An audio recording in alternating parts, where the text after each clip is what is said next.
Bom, eu sou o Diogo R3, da Faculdade de Medicina do ABC.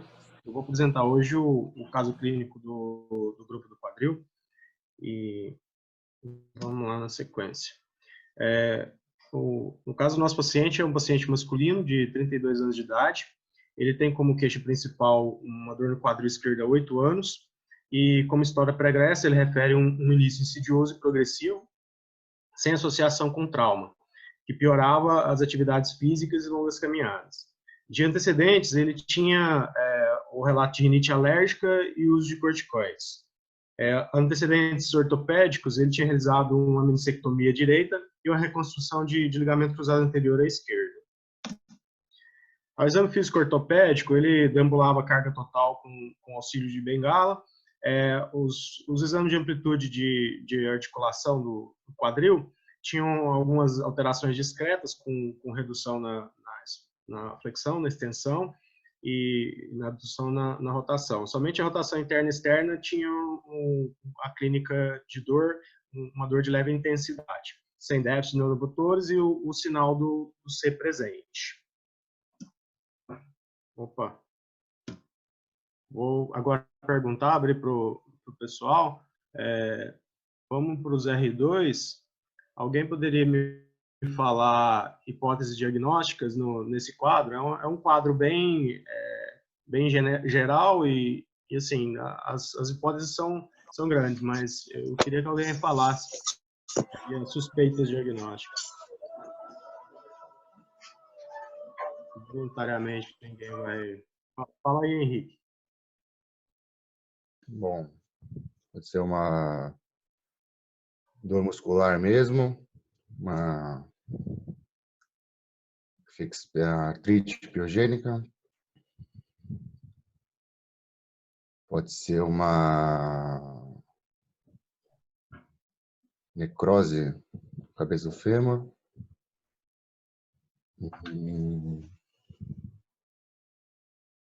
Beleza. edema, sei lá, é que não tem trauma também, né? Isso, é bem genérico mesmo, assim, só pelo exame físico e a queixa do paciente, a gente pode guiar nossas hipóteses em relação a queixas articulares e extra-articulares, né?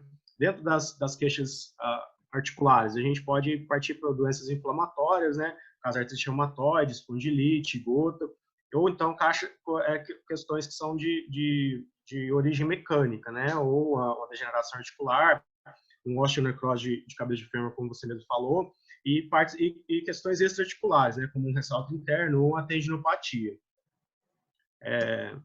Exames complementares. Você solicitaria algum exame de imagem, Henrique? Eu começaria uma radiografia bacia.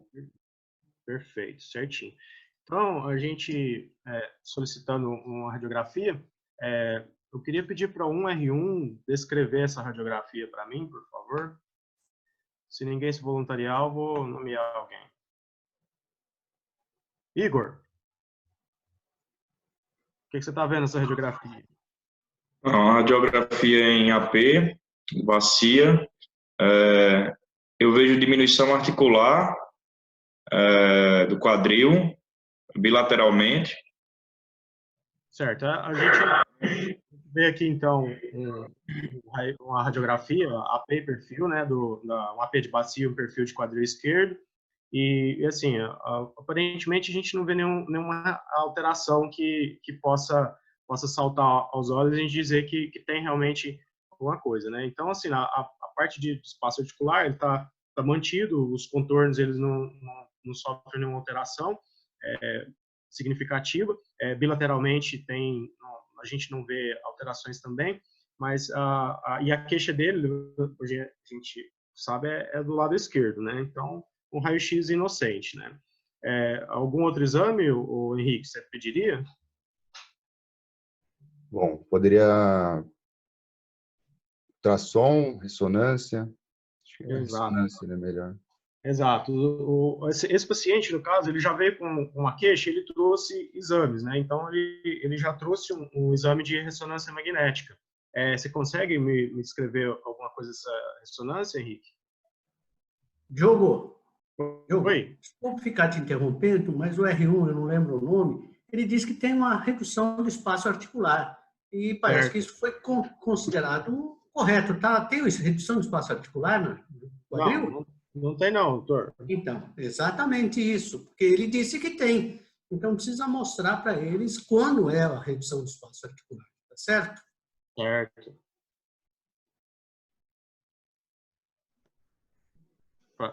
Henrique. Oi. Escreve aí ressonância. Esse corte coronal aqui na ressonância. Isso. Ponderação. Parece que tem aqui na região da cabeça do fêmur, aqui o hipersinal. O subcondrão. Isso. No caso, é um hipossinal no T1, né? Você vê ele mais escurinho. E aí, já aqui é um outro corte. A gente tem um corte radial aqui, também um T1 e um hipossinal. Aqui nós temos um corte ponderado em T2. Esse sim a gente tem um hipersinal. A gente vê que na região anterosuperior da cabeça do fêmur, a gente vê um ressalto de imagem de hipersinal em T2. Nas hipóteses diagnósticas, eu queria saber de um R2 agora, depois do exame físico e as imagens, que tipo de hipóteses diagnósticas a gente poderia aventar para esse paciente? Diogo, pelo uso de corticosteroide, esse hipossinal aí na ressonância, eu diria uma osteonecrose de cabeça de fêmur. Beleza. Tá bom. Como hipóteses diagnósticas, então, e alteração na ressonância magnética, né? Nós podemos falar aí de algumas causas articulares, ósseas, e a osteonecrose de cabeça de fêmur é uma hipótese que a gente leva e realmente é aquilo que foi considerado como sendo o diagnóstico do paciente, né? Algum R3 sabe alguma classificação de osteonecrose de cabeça de fêmur? Tá, Diego. Sabe uma classificação de osteonecrose? Tem Steinberg, né? Isso. E Ficati. Certo, exatamente. Essas duas classificações são as classificações mais comuns que a gente tem, né? Em provas e no Campbell são as primeiras classificações que são apresentadas para a gente. No caso do nosso paciente, como ele não tem alterações no raio-x, a classificação de Ficati gira em torno do 0 e do 1, né? Mas ele apresenta outros tipos de comemorativos, né? Na classificação de Ficati, ele se enquadra dentro da classificação no estágio 1. Já a classificação de Steinberg, ela incorpora outros exames, né? Que além do raio-x, ela vai levar em consideração a cintilografia e a ressonância magnética. Existem outras classificações também, como o Arcos, que está aqui, e tem a de Pittsburgh. Só que a gente vai enfatizar aqui, no caso, Steinberg e Ficati. No caso da classificação de Steinberg, ele também está dentro do estágio 1, e aí, como é um quadro que a gente vê que ele tem um acometimento de leve a moderado, a gente consegue colocar ele dentro da classificação de Steinberg 1B. Tratamento, o Guilherme, você tem alguma ideia do que pode ser feito?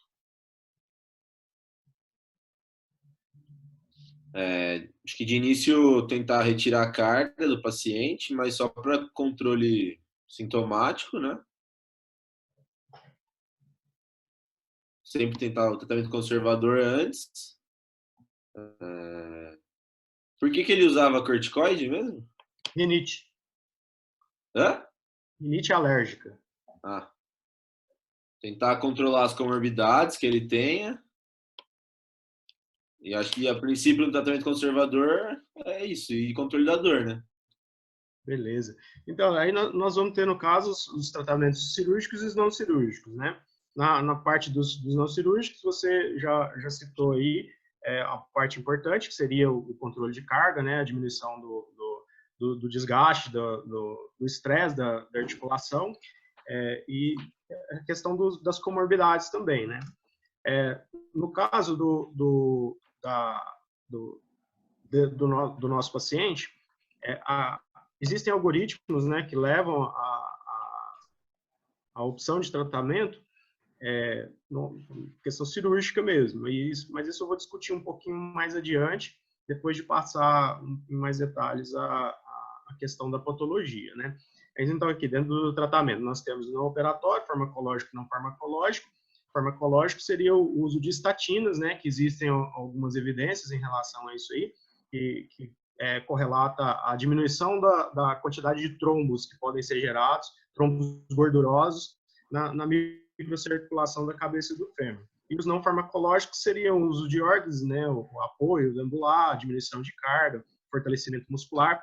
E existem, dentro dos cirúrgicos, a gente tem os preservadores de cabeça femoral, que dentre esses preservadores a gente tem a descompressão e as osteotomias, e a artroplastia, que é indicada em casos bem mais graves, em que existe já um desabamento, uma deterioração da articulação. Essas aqui foram as imagens intraoperatórias. Isso é uma imagem de fluoroscopia, com uma determinação no intraoperatório da região onde havia aquele acometimento, né, de necrose. Aqui já é um ponto evidenciado da escopia também, em que a gente já vê a formação de um canal em que foi realizada a descompressão da cabeça femoral.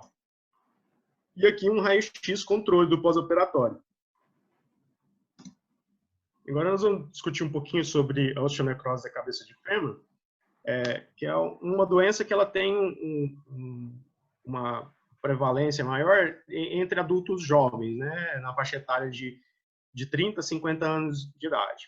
E dos fatores de risco, a gente entra o uso de corticoides em altas doses, o alcoolismo, a drepanocitose, que é a mesma coisa que anemia falciforme, e o uso de antirretrovirais com um relato de acometimento bilateral da necrose do fêmur, e outros, como radiação, doença de Gaucher, dislipidemia, anabolizantes e fenômenos disbáricos, né, de pressão. A fisiopatologia da osteonecrose da cabeça de fêmur, ela tá girando em torno de 5 mecanismos, né? Eles podem estar tanto presentes de forma isolada ou de forma individual. E entre eles está a morte direta por toxicidade, o mecanismo extraósseo arterial, mecanismo extraósseo venoso, mecanismo extravascular intraósseo e mecanismo intravascular intraósseo. A apresentação clínica geralmente são pacientes jovens do sexo masculino e tem um acometimento bilateral, mais frequentemente. É uma dor inicialmente de um lado, sem evidências e sinais radiográficos, como a gente pôde ver na história do nosso caso, né? E tem uma história que ou é inexistente a ocorrência de um trauma, ou um trauma que é relatado é um trauma com energia insuficiente para levar uma lesão e gerar esse quadro clínico de dor. Pode surgir uma dor intermitente, inicialmente ao nível do joelho, devido à inervação da articulação do quadril, né, que tem ramificação para o joelho, e pode, isso inclusive, até levar a confusão com relação à determinação do diagnóstico. Mas, em geral, a dor ela é centrada na região inguinal, simulando uma distensão na coxa, ou mesmo uma dor característica no quadril ou na coluna lombar, e tem caráter progressivo. O diagnóstico ele depende de fatores como história clínica, exame físico e exames complementares. Dentre os exames, a gente tem a radiografia, né, que eu acho que é um exame fundamental, sem ele não dá para seguir na questão diagnóstica dele, só que ela tem um inconveniente de ser inconclusiva em estágios iniciais, que no caso do nosso paciente, ela se mostrou realmente um exame sem alterações, né? Em fase avançada, a gente vê sequestro, deformidades em célula de montar, achatamento da cabeça femoral e até mesmo a subluxação do quadril. Agora, na sequência, eu vou mostrar os sinais, que são sinais frequentes na osteonecrose de cabeça de fêmur. E o primeiro sinal que a gente vê é esse sinal da crescente, que é uma radiolucência subcondral, que é um sinal muito discreto e, na maioria das vezes, ele passa, inclusive, até desapercebido. O sinal da corda de varal é uma orla ovalada que contorna a região de necrose. é uma região que mostra uma esclerose um pouco maior, formando esse aspecto de corda que tem. Espero que o pessoal esteja vendo aí. A deformidade em cela já é uma deformidade que é visível na radiografia em casos mais avançados da doença, né? Em que a gente tem um desabamento de parte da cabeça do fêmur, mostrando esse aspecto aí de deformidade. E aqui um estágio final da osteonecrose de cabeça de fêmur, em que a gente vê um desabamento completo da cabeça do fêmur e uma subluxação da articulação. A respeito da ressonância magnética, que também foi um dos exames utilizados no diagnóstico desse paciente, é um exame que tem uma maior sensibilidade e precisão. Ele define a osteonecrose bem antes dela se aparecer, se evidenciar em exames radiográficos. A lesão necrótica, ela reforça no contraste paramagnético com gadolínio. Agora eu vou mostrar umas imagens de ressonância aqui para a gente poder ver como que está. Olha aqui, a ressonância em T1, a ponderação em T1, mostra uma imagem focal da necrose, né? Que a gente vê um hipossinal no contorno da necrose. Bem característico mesmo da osteonecrose de cabeça do fêmur. Este é outro sinal, que é um sinal que é bem característico, que é o da linha serpiginosa, né? Que mostra um duplo contorno que a gente pode verificar devido à extensão da lesão, é uma linha espessa, e tem esse aspecto de serpente, um caminho de serpente, serpiginosa. E a TC com contraste, ela mostra esse alto sinal da ponderação, né? Com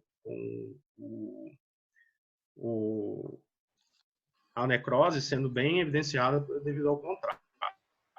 Diogo, só para avisar, você tem mais 10 minutos, tá bom?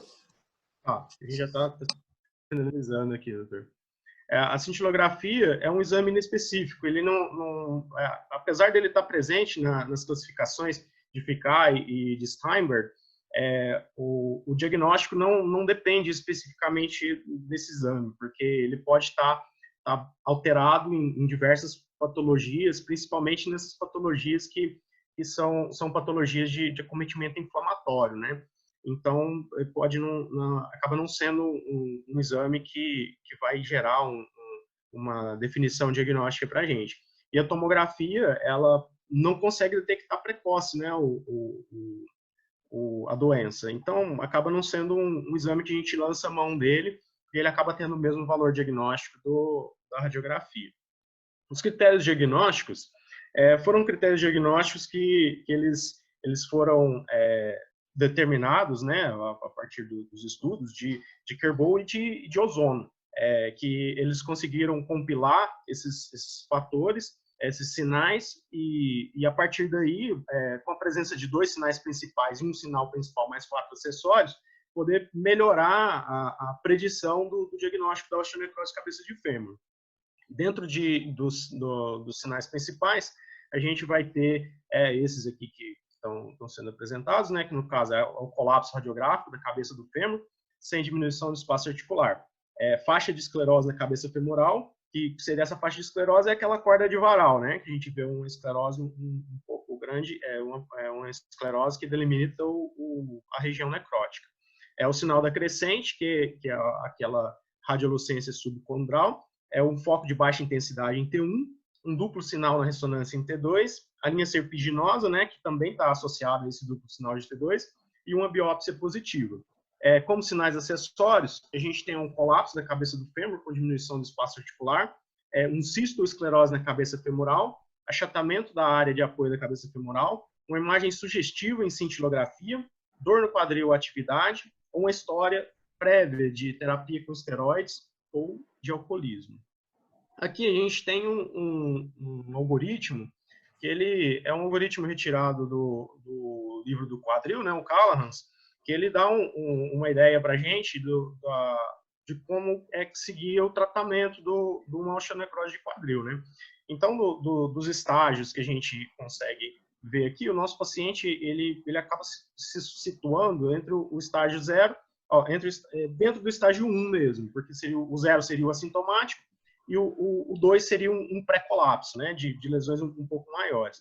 Então, assim, uma lesão média no estágio 1 sintomático, ela tem aqui dentro do algoritmo a core descompression, né? Decompression, que seria uma descompressão isolada, né? Dentro do tratamento não operatório, a gente tem que ele raramente leva a melhora de todas as queixas, né? Então, e ele também não leva a uma mudança de prognóstico, porque ele não retarda a evolução da doença, né? Ele pode ser utilizado em alguns casos, mas não existe evidência nos estudos que esse tipo de tratamento ele vai mudar o curso da evolução. E dentre esses medicamentos, como eu tinha citado anteriormente, né, tá as estatinas, né, com relação à dislipidemia, e podem ser usados também bifosfonados e outras medicações que sejam para controlar as comorbidades, né, que porventura estejam acometendo o indivíduo e que podem ser agravantes em relação à doença que ele tem, né, da osteonecrose. O tratamento cirúrgico, a gente pode dividir ele em dois tipos, que são os preservadores de cabeça do fêmur, que incluem as descompressões e os osteotomias angulares e rotacionais, e a artroplastia. Agora eu vou explicar um pouquinho melhor a questão do tratamento optado, né, que foi a descompressão. Dentro das classificações que nós determinamos para o paciente, é o tipo de tratamento que é um tratamento que foi optado devido à facilidade de ser realizado, né, devido também às evidências de que ele, no caso do paciente, tem um resultado que é interessante. Então, dos tipos de descompressão, a gente tem as descompressões, tem a isolada e tem aquelas que são associadas a outros métodos, né? A realização de uma descompressão com utilização de enxertos ósseos, colocação de cilindro de tântalo, ela está mais associada a lesões maiores, né? E que levam à necessidade de lançar a mão desses recursos. No nosso caso, foi optado por uma descompressão isolada. É o procedimento mais usado. Ele é indicado em lesões pequenas e centrais, estágio 1 e 2A de FICA. E ela é indicada também para pacientes não obesos jovens que não estejam em uso de esteroides. Os estágios mais avançados da doença, a descompressão ela é menos previsível, o que pode levar a resultados que não sejam tão satisfatórios. A técnica que foi utilizada, ela é uma técnica que aqui no caso eu coloquei as definições de técnicas dos dois livros, né, do Campbell e do Cisínio. O Campbell ele cita a realização de um orifício de entrada com uma broca de 8 milímetros e aí com a utilização de um fio de Steinmann se realiza perfurações na região da lesão. Sendo que essas perfurações, em lesões menores, são realizadas 2 perfurações, e em lesões grandes, 3 perfurações. No caso do Cisínio, ele cita a utilização de trefinas diretamente nas lesões, com uma perfuração só. E no caso do nosso paciente, a gente já vem mostrado as imagens no perioperatório e no pós-operatório.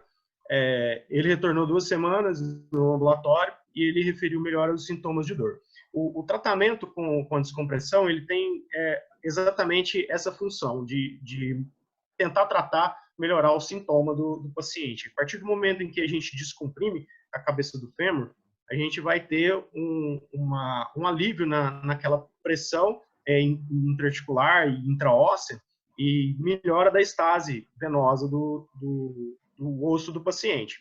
Então, esse tipo de descompressão, ele tem alguns desfechos. Ele pode ajudar na melhoria do sintoma, sem ajudar na evolução da doença. A doença, às vezes, pode evoluir como se evolução natural.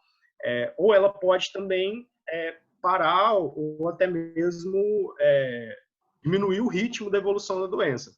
E em alguns casos, que inclusive tem relatos, ocorre até mesmo a regeneração, talvez em indivíduos em que as comorbidades e a causa da doença foram controladas e lesões bem menores também, porque a gente sabe que uma necrose, uma artrose, ela não tem um caráter de remissão, né? Ela não não se regenera com muita facilidade, né? Ou, em alguns casos, a gente pode dizer até que nem se regenera de forma alguma. Aqui uma imagem de como que são feitas essas perfurações, né? Uma entrada na porção lateral do fêmur, na altura do trocânter menor, e direcionada para a cabeça do fêmur, justamente nos focos de necrose. Acho que era só isso mesmo que eu tinha para apresentar. Alguém tem alguma pergunta? Takeshi, onde você está, Takeshi? Eu queria agradecer ao professor Dr. Rui Barroco, o professor Nelson, que ele me prestou o notebook e eu fui convidado pelo grupo de pé para assistir junto à reunião. O professor Rui está aqui. Diogo, olha, você apresentou muito bem o caso de osteonecrose, que é importante salientar para os residentes a necessidade de um segmento do quadril contralateral.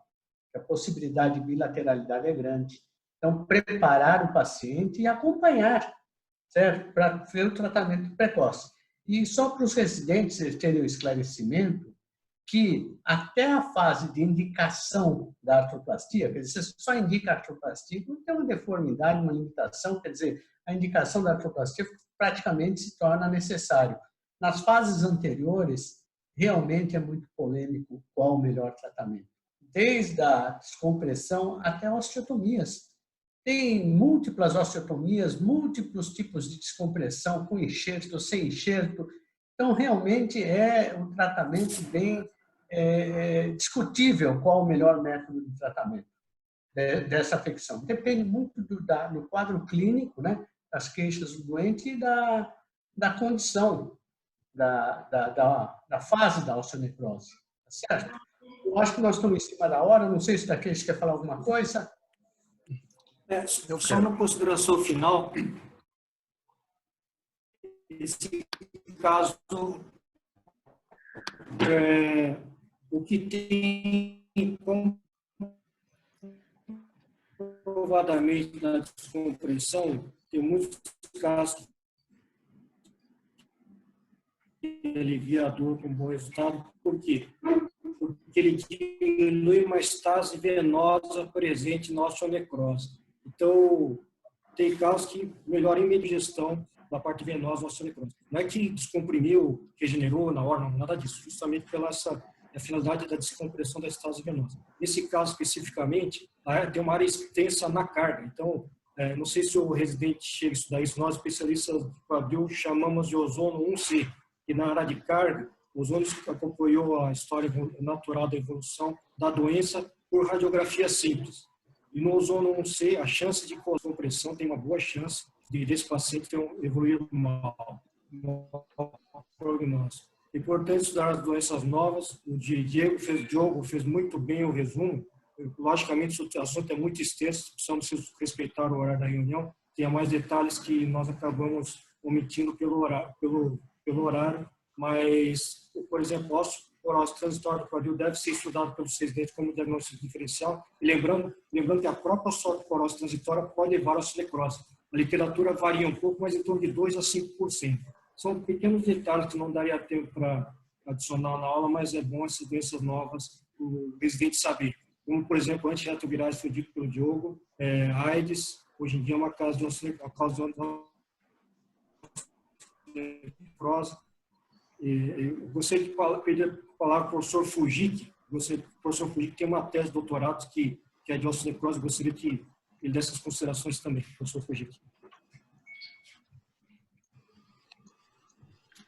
Eu queria falar alguma coisa aí, principalmente, sim, eu acho que a apresentação foi muito boa para residente, ele deu uma noção boa do que é a necrose, a classificação principalmente, porque a necrose é uma coisa muito confusa na cabeça do residente e na cabeça do médico que trata.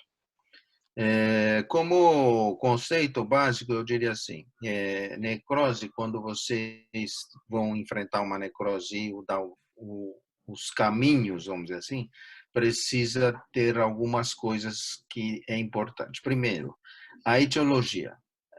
As etiologias de ordem alcoólica, corticoide terapia e no no nosso meio, principalmente a anemia falciforme, essas três são de piores prognósticos. Então, se você vai enfrentar uma necrose, pensa nisso. Olha, essa necrose já tem um prognóstico não muito bom, comete em jovens e normalmente elas são extensas. 2. Além da classificação de FICA, a classificação de Steinberg, que você foi dita aí, Diogo, ela também fala quanto ao tamanho da necrose, né? Que isso é muito importante. A classificação inicial de FICA não falava nada, mas depois viram que o tamanho da necrose é muito importante no prognóstico. Claro, quanto maior, pior o prognóstico. A localização também é muito importante. O Takeshi já falou aí do ozono, as necroses que ocorrem na zona de carga, e normalmente ela pega a parte superolateral. Essas, se forem grandes, o prognóstico é ruim. Então, essas coisas a gente tem que ter como prognóstico, como meio de pensar em termos de tratamento. 2. Outra coisa é assim, a perfuração. O conceito básico de FICA era que isso aí era como se fosse uma síndrome compartimental intraóssea, ou seja, a cabeça aumentava a pressão, então se fazia descompressão, era por essa razão como se fosse descomprimir uma síndrome compartimental. A necrose já aconteceu, dificilmente se ela mantém a carga, ela vai regenerar. Ela regenera, dá um tecido fibroso, isso leva à artrose. Então, o que se sabe hoje de acompanhamento é que as perfurações, elas não mudam a história natural da doença, ou seja, ela alivia a dor, de fato, como ela é o raciocínio é como se fosse uma síndrome compartimental, esses doentes que têm uma dor muito intensa, eles sentem um alívio muito rápido, eles ficam muito gratos com o tratamento. Porém, a história natural ela não é modificada. O tratamento vai, então, depender desses fatores que foi dito, os prognósticos. Então, muito importante. Aquele cronograma de tratamento que já foi mostrado, ela já está ultrapassada, porque fala lá na prótese de resurfacing, hoje a gente sabe que a prótese de resurfacing ela está totalmente abandonada. Então, você vê que esses tipos de protocolos que se impõem, elas vão modificando muito com o tempo.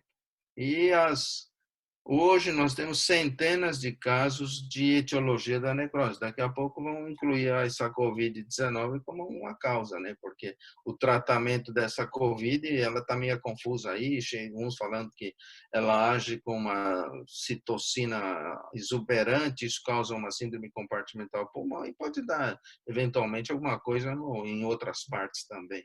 Daqui a pouco, COVID também vai ser uma outra etiologia da necrose. Eu achei muito boa a sua explanação, ela deu um panorama, isso aí é só uma pitadinha que você fez, a necrose é uma coisa extensa de estudo, é complicado, cada caso é um caso, praticamente é isso. A experiência da gente mostra que é isso, que é assim.